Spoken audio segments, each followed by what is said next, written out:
반갑습니다. 오늘은 사람은 어떤 존재인가라는 제목으로 창세기 6장 5절에서 9절을 보겠습니다. 주님께서는 사람의 죄악이 세상에 가득 차고 마음에 생각하는 모든 계획이 언제나 악한 것뿐임을 보시고서 땅 위에 사람 지으셨음을 후회하시며 마음 아파하셨다. 주님께서는 탄식하셨다. 내가 창조한 것이지만 사람을 이 땅 위에서 쓸어버리겠다. 사람뿐 아니라 짐승과 땅 위를 기어다니는 것과 공중의 새까지 그렇게 하겠다.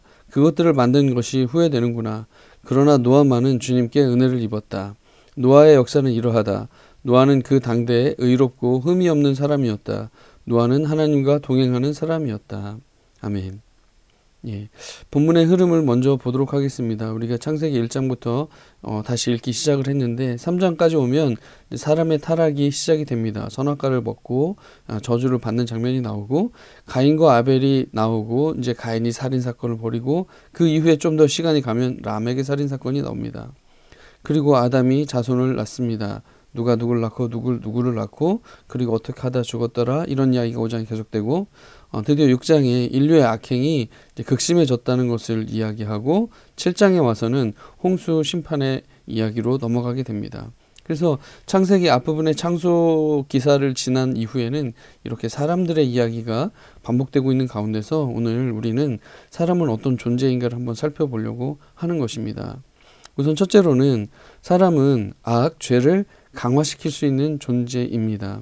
오늘도 본문에서 보면 죄악이 가득 차고 마음에 생각하는 모든 것이 언제나 악한 것뿐이다. 하나님이 후회하셨고 마음 아파하셨고 탄식하셨고 쓸어버리겠다고 생각하셨고 후회한다는 이야기를 하고 계십니다. 근데 우리는 여기서 이런 질문을 해볼 수 있습니다. 갑자기 이렇게 심해졌나? 하나님이 창조하시고 나서 이렇게 다 쓸어버려야 된다고 탄식하시고 하실 정도가 되었나? 라고 생각해 보면 갑자기 그런 일이 벌어진 것은 아닙니다. 이 악이라고 하는 것은 점점 강화되었다고 하는 것입니다. 처음에는 사소해 보이는 불순종일 수 있습니다. 선악과에서 그냥 하나님이 먹지 말라고 하는 과일을 먹었다. 가벼운 의미만 부여할 수 있을 것입니다. 그런데 여기서 조금 더 가면 조금 심한 질투심과 미움이 발생돼서 사람을 죽이는 일이 벌어집니다. 그리고 좀 더 지나니까 살인 후에도 죄책감이 전혀 없이 떳떳합니다. 람에게 경우가 그렇게 되었고요. 그리고 죄악이 가득 찼고 마음의 생각과 계획이 언제나 악하게 되는 것까지 가게 됩니다. 그리고 아브라함 같은 경우에도 12장에 보면 땅에 이제 기근이 있어서 이집트로 내려가잖아요. 그리고 거기에서 이제 아내에게 말하죠. 당신이 아리따운 여인이니까 이집트 사람들이 당신을 보고서 아내라고 하는 걸 보면 날 죽일 것 아니냐. 그러니까 나의 누이라고 이렇게 하자라고 이야기합니다. 이것은 뭐냐면 이제 창세기 3장서부터 시작된 죄가 12장에까지 갔을 때 여기 보면 이미 사전에 죄를 모의하고 계획하는 단계까지 간 것을 볼 수가 있습니다. 그리고 이 일은 또 20장에 또 나오게 되는데 역시 이번에는 이집트가 아니라 그랄에 머물 때였습니다. 역시 자기 아내를 누이라고 소개하게 되고요. 13절에 보면 우리가 어느 곳으로 가든지 사람들이 나를 두고서 묻거든 그대는 나를 오라버니라고 하시오. 이렇게 어디든지 가면 이렇게 이야기하는 것처럼 아예 정해놓았다는 거예요. 그래서 죄가 계획되고 이번엔 반복되는 것뿐만 아니라 아예 이렇게 습관으로 만들어버렸다는 것을 이야기합니다. 그리고 나서는 소돔과 고모라 사건도 벌어지는데 거기에 얼마나 죄가 가득 찼는지는 말하지 않아도 될 거고 그 다음에 이제 롯의 딸들이 아버지를 통해서 모압과 암몬 족속을 태어나게 한 것은 우리가 너무도 잘 아는 내용입니다. 이것은 점점 강화되고 있다는 사실입니다. 그래서 징계나 통제가 없으면 악과 죄는 한계가 없이 강화된다고 하는 것을 우리들에게 말해 줍니다. 아무리 울부짖는 사람이 많아도 스스로 신적 존재가 되어서 누리고 소유하고 지배하고 파괴하는 그런 악을 스스로 멈추기가 어렵다고 하는 것입니다. 그래서 우리는 돌아봐야 됩니다. 우리도 얼마든지 악을 강화할 수 있는 평범한 사람이라는 것을 인식해야 됩니다. 우리가 경건하게 오랫동안 살아왔고 오랫동안 신앙생활을 해왔고 심지어는 목회자고 선교사고 그런다 할지라도 우리는 똑같은 인간으로서 악을 계속해서 강화할 수 있는 존재라는 것을 인식하고 조심해야지만 됩니다. 그러면 또 사람은 어떤 존재인가? 두 번째는 하나님을 찾을 수 있는 존재입니다. 가인과 아벨이 제사를 지냅니다. 4장에 보면 세월이 지난 뒤에 가인은 땅에서 거둔 곡식을 가지고 제물로 바치고 아벨은 양들 중에서 제물을 바쳤어요. 그런데 이제 하나님께서 가인과 가인의 제물을 반기지 않으셔서 이제 화가 나서 얼굴빛이 달라지는데, 여기에서 이 에덴에서 쫓겨난 이 사람들이, 최초의 사람들이 아무런 제사를 요구하지 않았어도 하나님께 제물을 바치면서 제사하는 행위를 하고 있다는 것이 되게 신기하게 생각해 볼 수 있는 부분입니다. 하나님을 찾고 있거든요. 그 다음에 4장에 보면 셋의 아들 에노스 때에 와서 또 다른 양상이 벌어집니다. 셋도 아들을 낳고 아이의 이름을 에노스라고 하였다. 그때 비로소 사람들이 주님의 이름을 불러 예배하기 시작하였다. 약간 이전과는 다른 예배의 시작. 그때 비로소 하나님을 불러 예배하기 시작했다. 도대체 왜 갑자기 예배를 시작했을까요? 여기서 한번 에노스라는 이름을 한번 살펴보면, 에노스는 연약하다, 깨지기 쉽다, 죽을 수밖에 없다, 무력하다, 그런 의미를 가지고 있는 이름입니다. 그러니까 셋이 아들을 낳고 에노스라고 이름을 붙여준 거예요.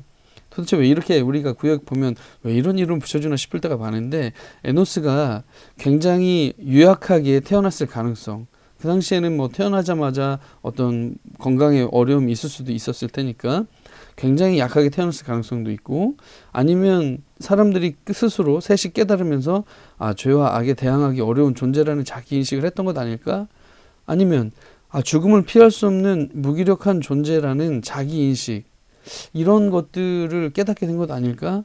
이런 것들이 참 은혜인 것이죠. 그래서 하나님의 은혜 없이 우린 연약한 존재고 정말 은혜 없이는 살아갈 수 없는 존재라는 것을 인식하는 그런 마음에서 사실은 하나님을 구하게 되는 것이 예배의 가장 본질인 것이죠. 그래서 하나님이 기뻐하시는 예배는 그냥 타고난 종교심을 가지고 하는 예배이거나, 또는 복을 얻기 위해서 또 하나님의 기분을 맞춰드리는 거나, 아니면 하나님의 심판을 피하기 위해서 보험을 드는 것처럼 그런 예배가 아니라, 하나님의 은혜 없이 살 수 없다는 우리의 중심의 고백으로 겸손히 엎드리는 태도가 예배인 것이죠. 사람은 이렇게 될 수 있습니다. 어떻게? 은혜로 그렇게 될 수 있습니다. 겸손한 자기 인식으로 우리는 진정성 있는 예배자로 살아갈 수가 있겠죠. 그 다음에 이제 사람은 어떤 존재인가? 악을 강화시킬 수 있는 존재, 하나님을 찾을 수 있는 존재, 하나님과 동행할 수 있는 존재라고 하는 것입니다. 노아만은 주님께 은혜를 입었다. 노아는 당대에 의롭고 흠이 없는 사람이었다. 노아는 하나님과 동행하는 사람이었다. 노아의 동행 참 놀랍죠. 동행, 한 가지 동자의 갈행, 그래서 주님과 함께 걷는 것이죠.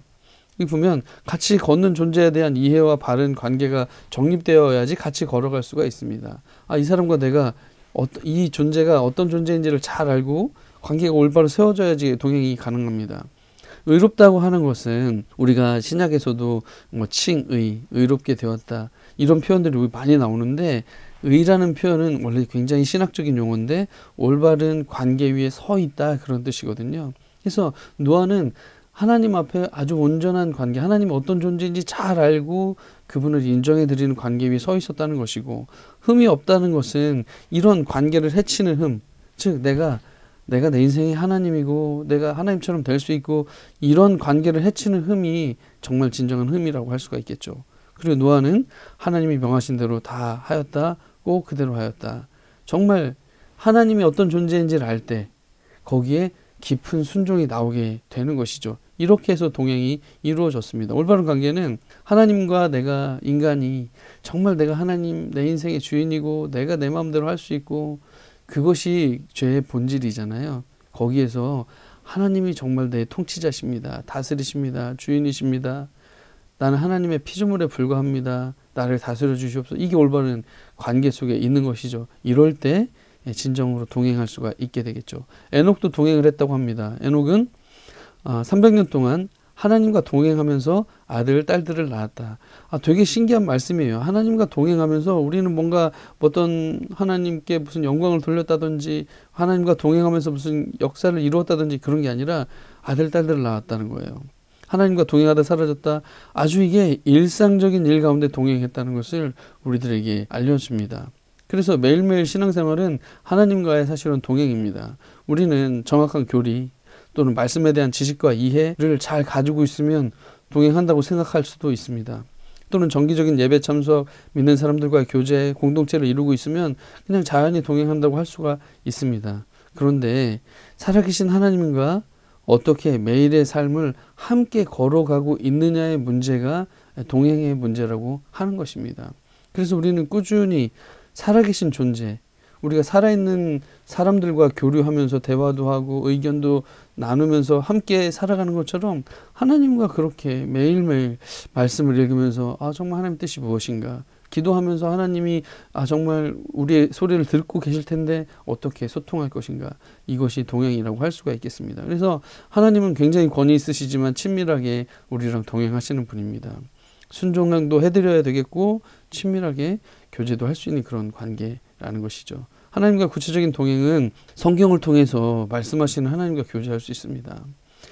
그래서 정말 권면 드리기로는 매일매일 우리가 한 장씩 매일매일 읽고 있는데 꾸준히 성경을 읽으면서 그 속에서 나타난 하나님은 어떤 분이신가, 그것을 깨닫는 것이 중요하고 작은 신음에도 귀를 기울이시는 하나님께 간구하고 교제하는 것입니다. 그리고 다양한 문제, 고통, 해석이 안 되는 어려움들을 토하며 하나님과 교제하는 것입니다. 우리는 보통 하나님과의 교제는 그냥 말씀과 기도로 끝이라고 생각하는 경우도 있습니다. 그렇지 않습니다. 우리의 많은 이슈들, 문제들, 해결되지 않는 고통들, 여기에서 정말 스스로 우리가 해결할 수 없는 어떤 문제들 앞에 닥치게 될 텐데 그때가 바로 하나님 앞에 예배하고 하나님과 만나고 하나님의 뜻을 분별하고 동행할 때라는 것이죠. 그래서 어떻게 보면 우리에게 일어나고 있는 많은 어려움들은 하나님 앞에 나아가 동행할 수 있는 기회를 제공해 줍니다. 그리고 우리의 일, 노동, 일상 가운데 하나님과 함께 동역하는 것도 아주 구체적인 동행이 될 수가 있습니다. 우리가 가사 일을 하든지 아니면 직장 일을 하든지 사업을 하든지 어떤 일을 하든지 그것이 주님께 하듯 주님께서 이 자리에 계시는 것처럼 그렇게 할 때 하나님과 동역하고 동행하는 것이 될 수가 있겠습니다. 이게 어떻게 노아와 에녹만 가능했을까요? 노아는 은혜를 입었다 이렇게 표현이 되어 있어요. 어떻게 보면 하나님께서 은혜로 남겨주신 사람들이 아닐까, 믿음의 사람으로 명맥을 잘 이어갈 수 있도록 참 은혜가 아닐까 싶습니다. 그래서 우리가 하나님과 동행할 수 있다는 것은요, 너무 큰 은혜입니다. 하나님의 주권을 인정하고 순종할 기회를 주심이 은혜고, 하나님의 함께 계심을 알고 교제할 기회를 주심이 은혜라고 하는 것입니다. 그래서 올바른 관계 위에서 친밀한 동행자로 살아갔으면 좋겠습니다. 정리하면 사람은요, 악을, 죄를 무한히 강화시킬 수 있는 그런 존재입니다. 누구도 예외가 없습니다. 그러나 우리의 연약함을 알고 정말 우리가 하나님 없이 살 수 없음을 알 때 하나님을 찾을 수 있는 존재고, 그리고 하나님과 동행할 수 있는 존재라는 것도 우리에게 소망을 가져다 줍니다. 하나님과 함께 가능하면 죄와 악을 강화시키기보다는 하나님과 더 동행할 수 있는 우리 모두가 되었으면 좋겠습니다. 감사합니다.